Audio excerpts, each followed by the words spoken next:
यार एक बात बताओ, ऐसा कौन सा डायरेक्टर है जिसने अपने करियर में 12 फिल्में बनाई हो और सबकी सब हिट हो गई हो, है ना? एक भी फ्लॉप नहीं हुई, 0 फ्लॉप। सोचने में मुश्किल लगता है ना, पर ये सच है। और इस डायरेक्टर का नाम है एस.एस. राजामौली। मैं हूं सुहानी और वेलकम बैक टू फिल्मी जाटकल। आज का टॉपिक इंटरेस्टिंग है क्योंकि मैं खुद एस.एस. राजामौली की फैन हूँ और जब मैं उन्हें देखती हूँ कि लोग उनके बारे में क्या क्या बोलते हैं यार, कैसे उन्हें कॉपी करने वाला डायरेक्टर बोलते हैं, कैसे इंडिया के बड़े क्रिटिक्स उन्हें वो रिस्पेक्ट नहीं देते जो उन्हें मिलनी चाहिए, तब मुझे लगता है कि आज ये बात ना मुझे कर ही देनी चाहिए तुम लोगों से। वैसे हमारे यहाँ कोई नई बात नहीं है, जब कोई अच्छा करने लगता है तो उसके बारे में ऐसी वैसी बातें होने लगती हैं। जैसे शाहरुख खान पर आज भी आरोप लगते हैं कि वो केवल रोमांस करते हैं।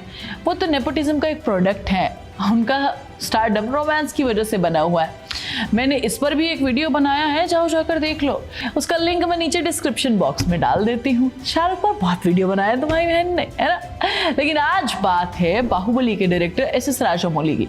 चलो पहले बेसिक से शुरू करते हैं।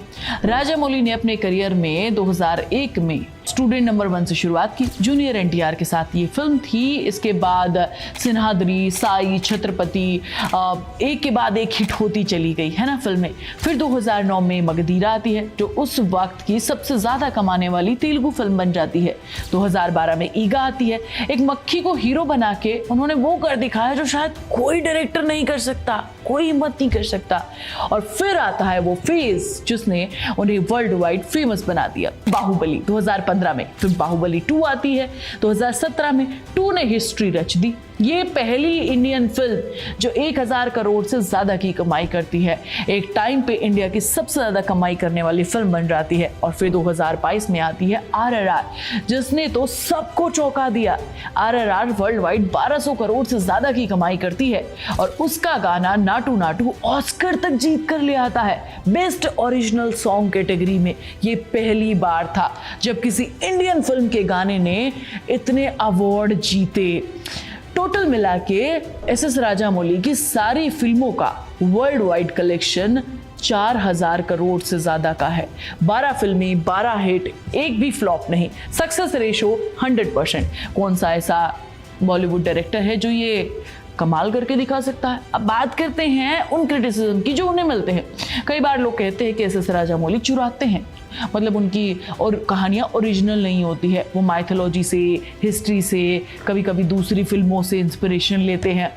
हाँ यार, ये बात सच है कि उनकी मूवीज में रामायण, महाभारत और एशियन इंडिया की चीजें झलकती हैं, सारे एलिमेंट्स दिखते हैं, लेकिन इसको चोरी बोलना नहीं कहते हैं। सच में ये गलत है।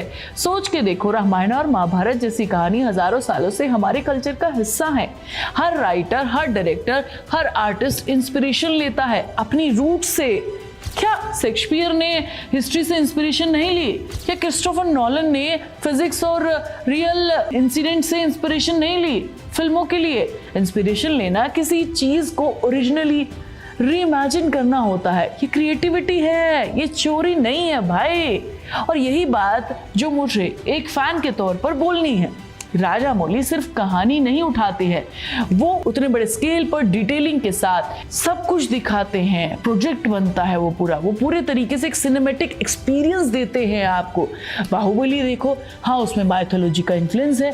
जो वर्ल्ड बिल्डिंग है उन्होंने जो की है, कैरेक्टर्स की क्रिएट किए हैं, वो एक्शन सीक्वेंस डिजाइन किए हैं, वो प्योरली उनका विजन है यार, जो शायद मैं और तुम नहीं समझते हैं।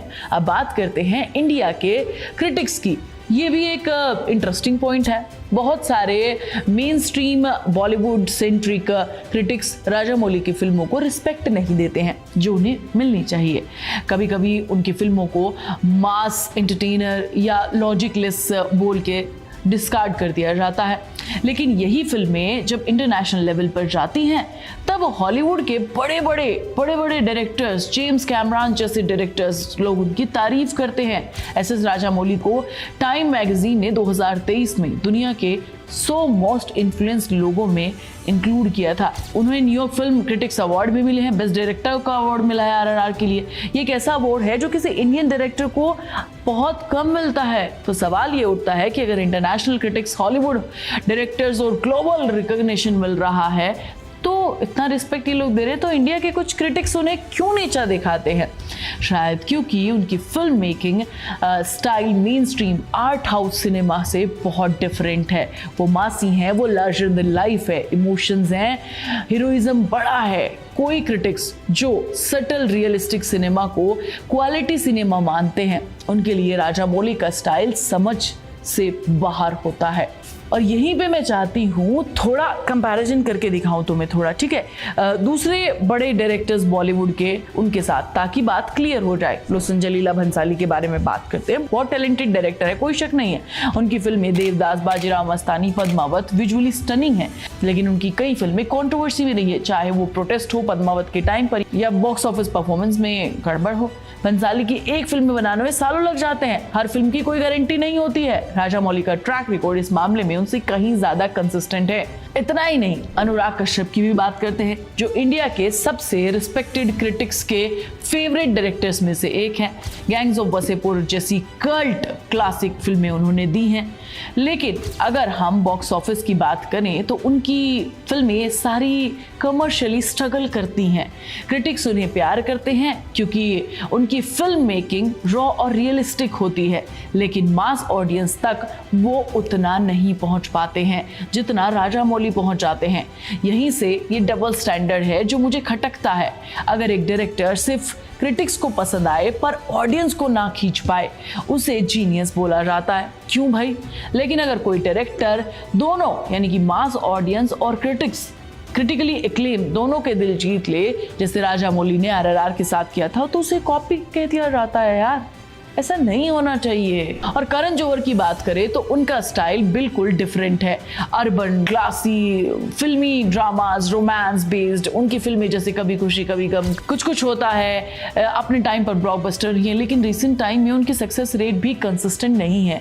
कई फिल्में एवरेज या बिलो एवरेज परफॉर्म कर रही हैं, जबकि राजामौली का हर प्रोजेक्ट, चाहे वो छोटी फिल्म हो चाहे 500 करोड़ की, हिट होती ही होती है। तो दोस्तों, जब हम सबके नंबर्स देखते हैं, जब हम सबका ट्रैक रिकॉर्ड्स कंपेयर करते हैं, तो एक चीज क्लियर होती है, एसएस राजामौली सिर्फ हाइप नहीं है, वो जेन्युइनली इंडिया के सबसे सक्सेसफुल और सबसे कंसिस्टेंट डायरेक्टर है। और ये सिर्फ एक फैन के तौर पर नहीं बोल रही हूँ, ये डेटा है, ये फैक्ट्स हैं जो आज मैंने तुम्हें बताए भी हैं। अब बात करते हैं उनके अपकमिंग प्रोजेक्ट्स की। वाराणसी, ये फिल्म महेश बाबू, प्रियंका चोपड़ा और पृथ्वीराज सुकुमारन के साथ बन रही है। रिपोर्ट्स के मुताबिक इसका बजट 1300 करोड़ के आसपास है। सोच के देखो, ये इंडिया की दूसरी सबसे महंगी फिल्म होगी।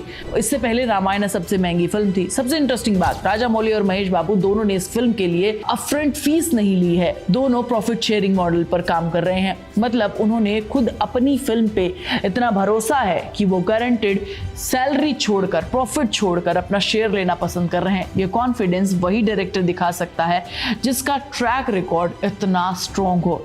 हर किसी के बस की बात नहीं होती इतना रिस्क लेने की, और यही बात प्रूफ करती है कि राजामौली सिर्फ एक वन हिट वंडर या लकी डायरेक्टर नहीं है। वो बार बार अपने आप को प्रूफ करते हैं और हर रोज हर बार प्रूफ करके दिखाते हैं। जब उन्होंने बाहुबली बनाई थी, लोगों ने कहा बजट बहुत ज़्यादा है, रिस्क है। जब आरआरआर बनाई, फिर से वही बातें कही गई, और हर बार उन्होंने अपने क्रिटिक्स को गलत साबित करके दिखाया है।